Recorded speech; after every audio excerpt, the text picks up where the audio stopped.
রেলের স্টাফদের কর্মবিরতি প্রত্যাহারে সকাল থেকে সারা দেশে শুরু হয়েছে ট্রেন চলাচল। মঙ্গলবার রাতে রেলপথ উপদেষ্টা মোহাম্মদ ফাউজুল কবির খানের সঙ্গে শ্রমিক নেতা ও বৈষম্য বিরোধী ছাত্র আন্দোলনের নেতাদের বৈঠকে রেলওয়ে কর্মকর্তাদের দাবি দাওয়া পূরণের আশ্বাস দেওয়া হয়। পরে প্রেস ব্রিফিং করে কর্মবিরতি প্রত্যাহারের সিদ্ধান্তের কথা জানায় শ্রমিক নেতারা।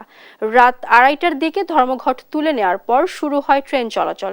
বুধবার সকাল থেকে ময়মনসিংহ, রাজশাহী, চট্টগ্রাম সহ বিভিন্ন রুটে চলছে ট্রেন। এতে যাত্রীদের মাঝে ফিরছে স্বস্তি।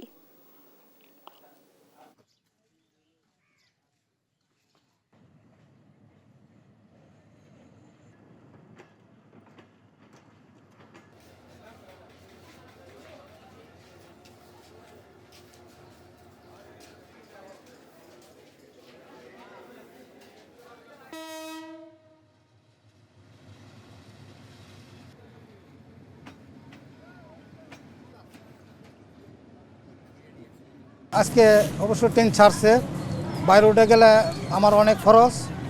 হ্যাঁ, ট্রেন না থাকলে যেরকম স্কুলের মাস্টার, হাসপাতালের কর্মচারী, অন্য কর্মচারী অনেকেরই অনেক সুবিধা। ট্রেন যদি বন্ধ থাকে তা আমি মনে করি সকলেরই অনেক সমস্যা। ট্রেন তো বন্ধ ছিল, এবার এই ব্যাপার থাকলে তো আমাদের সমস্যা।